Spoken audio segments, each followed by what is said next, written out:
Hello, in this video, I'll show you how to simply add skin texture to your images when it comes to Photoshop.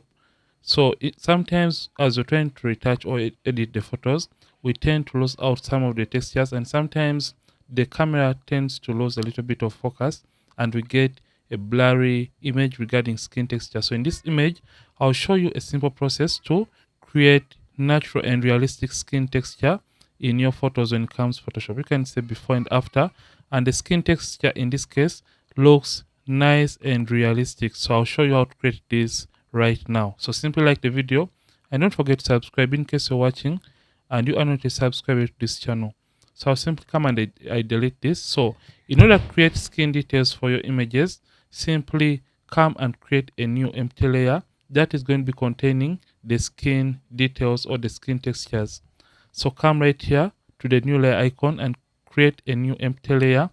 And after creating the new empty layer, we want to fill that layer with 50% of gray. Remember, noise or grain or textures don't have any color because they have to belong in every single area that has different skin color or different skin tones in the photo. So simply come to edit right here after creating the new empty layer, then come to fill and simply select contents to 50% gray. Ensure the opacity is 100%. Make sure preserve transparency is not checked and the mode is set to normal. Simply click OK. And as soon as you do that, you're going to notice that the overall image is going to turn into this gray color. So once I've done that, come to this layer right here and convert it into a smart object. The reason for converting it into a smart filter or a smart object is because we want to be able to change the values later on after applying them on the model's skin. So just come to this layer, right click on it and simply come to convert to smart object. After doing that, we are just going to come and add grain. The reason for adding noise or grain is because skin textures in most instances looks like digital noise or grain. So simply come right here to filter and come to camera raw. So in the camera raw filter, we have the option that can either add or remove grain from a given photo. So for this case, we simply want to introduce or add digital noise or grain to this very image. So just come to your detail panel or the effects and come to where you see grain and click on that and start dragging up the grain slider. So for this, since the image is a close-up, the grain is going to be a little bit intense. So I'll go with about 82. And for the size, basically, you can play around with the size to see the effect. So for this, I'm just going to leave the size to around 52. I feel like that is okay. So depending on how close or how far the image is, you have to play around with these values. And you can come to the roughness and play around with the roughness. But the more you play around with the roughness, the more intense the effect is going to be. So you have to be careful when it comes to the roughness. So for the roughness, I prefer to leave it at about 50. So after that, I'm just going to come and click OK. And that is going to apply the noise to the layer that we created. Once you have added the noise, it is simply, or we have to simply come to the blend mode and change it from normal and change it to vivid light. So as you can see, right now it has added grain or noise to this very image. But this doesn't look nice and natural. So what is left is we have to match the existing skin textures to the noise that we have just added so they can be flowing in the same direction. We want the grain pattern to move in the same direction like the already existing skin textures in the image. So what are we going to do? We are going to come back to filter right here, then come to stylize and simply come to emboss.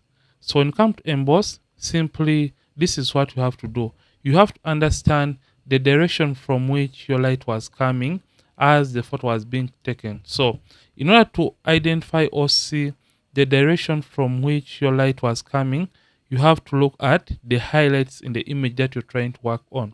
So for this case, I have a highlight on the forehead area and on the nose area, meaning the light was coming from right above this direction. That is why it created a highlight here and a highlight here. And this area looks brighter than this area, meaning the light was slightly moving from this top right hand corner at about this angle. So after understanding that, you have to come to where you see the angle option, and you can move the angle to whatever direction the light was coming from. So for my case, I'll just move mine because I feel like my light was coming from this given direction. So just look at the existing textures in the image. So when I try to move this around, you can see that is also going to distort the initial details in the model's skin. So I'm just going to come and move it to this direction, and that is going to make the pattern of the noise blend more and look like the existing details that were in the model's skin. So I'm just going to move this towards around 81, and that is okay.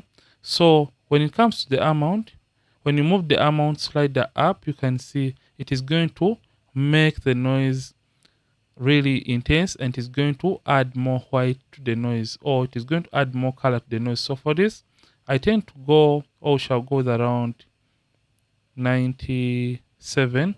And when it comes to the height basically stretches the grain, and it makes the grain have more of that kind of clarity. So make sure for the height, you just go soft with the height of the grain. So for this, I'll go with the height of about 4 and simply come and click OK. So right now we are getting close to the image or the textures that we want in this image.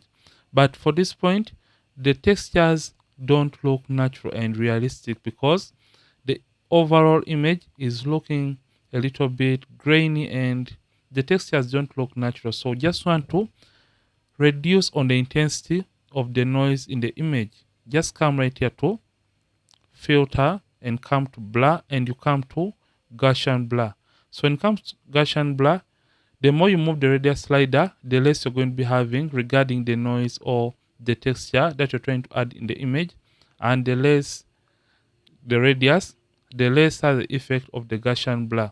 So I'm just going to come and I add a tiny bit of Gaussian blur radius to this very image. So about 6, that is going to slightly reduce on the amount. Let's go with about 8.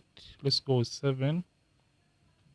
So this is going to reduce on the intensity of the noise or the grain in the image by simply blurring the noise in the photo. So after that, simply come and click OK. So once you click OK, you can see the effect is affecting the overall image. But remember, as we converted the image into a smart object, it automatically helped us to create this white layer mask. So the reason as to why the effect is displaying over the whole image is simply because the effect is displaying on the white layer mask. Remember, in Photoshop, white is going to reveal and black is going to hide. So simply come, make sure the white layer mask is selected. So just want to hide the effect from affecting the overall image by inverting the effect and making this white layer mask into black. So press Command I, or you can use Control I on the keyboard. Control I is going to invert or create this black layer mask. Remember, in Photoshop, white reveals and black hides. So in order to reveal the effect only affect the skin of the model, we are going to come to the brushes and get the brush tool. And for the settings, ensure that soft round brush is selected. The mode is set to normal, opacity at 100%, flow at 100%. And just come and ensure that you have black and white on these two color swatches. In case you have any color that is not black and white, you can simply press D on the keyboard, or you can reset by simply clicking on the tiny color swatches. Once you have clicked on that, you're going to get black and white. So ensure white is the top color, meaning by painting using a white brush on the black mask, we are going to be revealing the skin texture in particular areas of the model's skin. So with the white brush selected, simply click and start painting over the skin of the model or over the skin of the subject, and this is going to bring back the texture that we created initially before. So I'm just going to quickly paint on the skin area. So paint on those areas, and you can see the noise or the texture that we're trying to create in Photoshop is blending well with the already existing textures on the model skin. So I'm just going to come and reduce on the size and paint and ensure that I've painted majority of the areas that have only this kind of texture. So you can see right now we have introduced or we have created real skin textures for the model skin. So once we have done this, the next step is simply going to be to play around with the opacity values in case the texture or the effect is a little bit too much or intense for our liking. So come to the opacity of this layer and simply reduce on the opacity for the effect to look natural and realistic. So you can see this was the image before. You can see some areas were lacking skin textures like this area, and this one was having textures. So by simply introducing in our textures, we have now an image that has natural and real skin details in this very image. So 67 looks okay and natural. So you can see before, after, before, after. So this is how you can easily add skin texture to your photos when it comes to Photoshop. I hope you have enjoyed this video. Don't forget to keep practicing and also keep creating.